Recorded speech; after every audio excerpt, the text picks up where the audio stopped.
Gold medal वाली बहू। सपना के पिता एक गरीब किसान थे।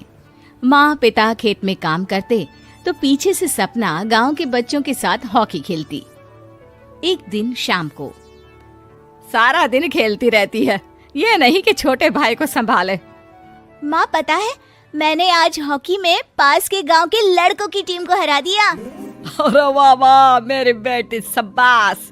ये लेकर रुपया, जा जाकर टॉफी खा ले। सपना खुशी से पिता के गले लग जाती है और बाहर चली जाती है। अरे तुम इसको बिगाड़ रहे हो, मैं ना इसकी शादी ही करा दूंगी। ऐसा कैसे शादी करा देगी? हाँ, अभी तो उम्र खेलने की है। माँ बड़बड़ करती वहां से निकल जाती है।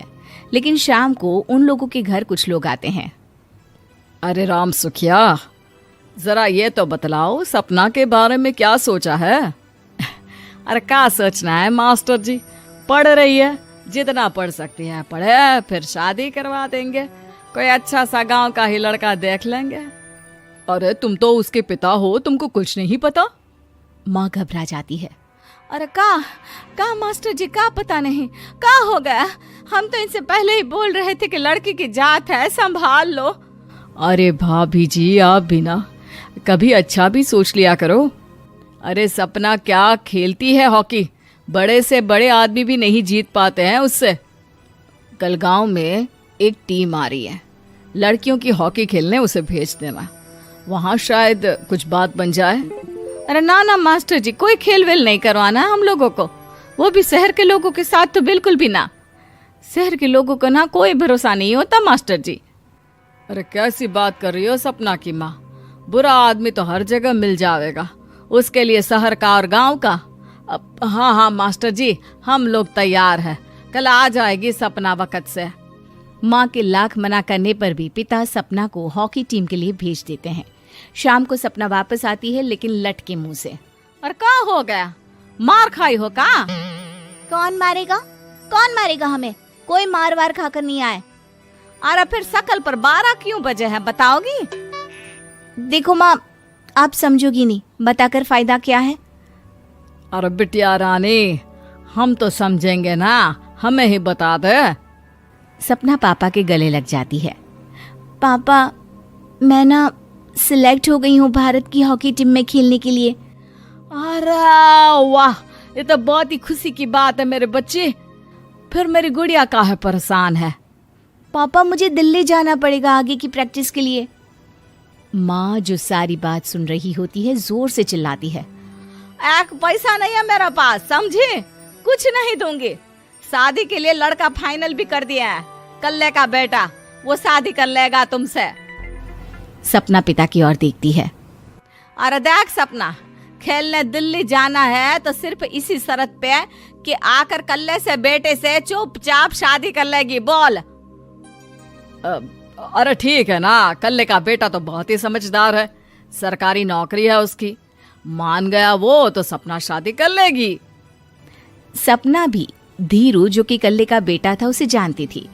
वो मन ही मन सोचती है कि शादी तो वैसे भी होनी है, लेकिन माँ की ये शर्त मान गई तो जीवन जीने का एक मौका तो जरूर मिलेगा।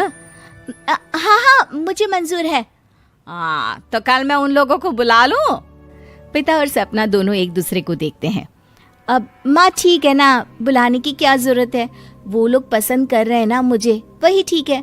बस आप तो मेरा दिल्ली का बैग पैक कर दो। सपना दिल्ली जाती है, दिल्ली टीम के लिए खेलने के लिए। सपना खूब अच्छा खेलती है और गोल्ड मेडल जीत कर आती है। जब वो गांव आती है तो उसका जोरदार स्वागत होता है। हर कोई सपना सपना चिल्ला रहा होता है। और सपना के पापा, तुम्हारी बेटी ने तो गांव का नाम रोशन कर दिया है। गांव की तरफ से तुम लोगों को गांव में पक्का मकान और सपना को परिषद में पक्की नौकरी देने के लिए हम तैयार हैं। अरे वाह वाह, पक्का मकान, ये तो बहुत अच्छी बात है, लेकिन सपना की नौकरी नहीं चाहिए हमें। हाँ, कैसी बात कर रही हो सपना की माँ? लड़की की नौकरी रहेगी तो अपने पैरों पर खड़ी रहेगी, किसी के आगे झुकने की जरूरत ना पड़ेगी। अरे चुप रहो, हम तो नौकरी ना करते हैं, पर मजाल है कि किसी के आगे झुके हो। ना, हमारी बेटी नौकरी नहीं करेगी। पिता लाख समझाते हैं, लेकिन माँ नहीं मानती। और फिर वो दिन भी आ जाता है जब सपना को अपने कहे अनुसार लड़के से शादी भी करनी पड़ती है ससुराल में। ए बहू, तू रोज रोज सुबह कहाँ जाती है? घर का सारा काम निपटा कर कहाँ भागती है? माँ का घर तो पास ही है, वहीं निकल जाती है क्या? नहीं माँ जी, मैं हॉकी खेलने जाती हूँ, मुझे खेलना पसंद है। खेलना पसंद है? अरे कैसी बात कर रही है बहू, शादी के बाद तो कोई लड़की खेलती फैलती नहीं है, वो घर का काम काज देखती है। सपना कुछ नहीं कहती। वो एक रोज कमरे में अपनी अलमारी ठीक कर रही होती है कि तब सुनो, वो जो लटक रहा है ना, क्या बोलते हैं उसे? मेडल। सपना पति की बात सुनकर खुश हो जाती है, उनके पास जाती है। मैं सोच ही रही थी कि तुमने कभी पूछा क्यों नहीं। ये मेडल है, मैंने जीता है, पता है, हॉकी में। बड़ा मैदान, बहुत से लोग, 2 टीम और फिर शुरू होता है जुनून। पता है, लगता है जैसे बस जिंदगी यही है, खेलते रहो, भागते रहो, दौड़ते रहो और लक्ष्य को पालो। सुनो ना, मैं ना भारतीय टीम के लिए खेलना चाहती हूँ। माँ, यहाँ तो आ जरा। सपना हैरान हो जाती है कि ये क्या हो गया, पति अचानक से माँ को क्यों बुला रहा है। हाँ बेटा, क्या हो गया? काहे गला फाड़ रहे हो? माँ, ये सपना क्या कह रही है? अरे बीवी तो बोलती ही रहती है बेटा, लेकिन क्या हो गया, चिल्ला क्यों रहे हो? ऐसा क्या बोल दिया इसने? माँ ये बोल रही है कि इसको खेलना है भारतीय टीम के लिए। सपना डर जाती है। नहीं माँ जी, मैंने कहा कि मैं चाहती हूँ कि वो मैं बोला था ना, शादी के बाद कोई खेलता नहीं, घर का काम काज देखता है, लेकिन फिर भी। नहीं माँ जी, ठीक है, मैं घर का काम देखूंगी, कल से मैं खेलने भी नहीं जाऊंगी, माफ कर दीजिए। सपना पति की तरफ देखती है जो माँ की तरफ देख रहा होता है। उसे गुस्सा तो आता है, लेकिन करती भी तो क्या, सास के सामने कैसे पति की क्लास लगाती।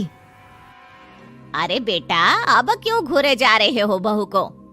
माँ, अभी इस बात का फैसला करके जाना, वरना ये तो तेरे कमरे से जाने के बाद मुझे। अब चुप हो जाइए आप, छोटी सी बात का बतंगड़ मत बनाइए। छोटी सी बात? बहू, ये कोई छोटी बात नहीं है। जो लड़की दिल्ली के लिए गोल्ड मेडल ला सकती है, वो देश के लिए भी तो गोल्ड ला सकती है ना। हम लोगों को किसी चीज की कमी नहीं है बहू, घर का काम तो कोई भी कर लेगा, लेकिन देश का नाम रोशन करने के लिए सपना चाहिए। जा बहू, तेरी ट्रेनिंग का सारा इंतजाम तेरे पति ने कर दिया है, जा खेल और देश का नाम रोशन कर। सपना की आंख में आंसू आ जाते हैं। वो सोचती है कि बेटियों को मायके के साथ अगर ससुराल में भी सहयोग मिले तो ऐसा कोई काम नहीं जो वो नहीं कर सकती है।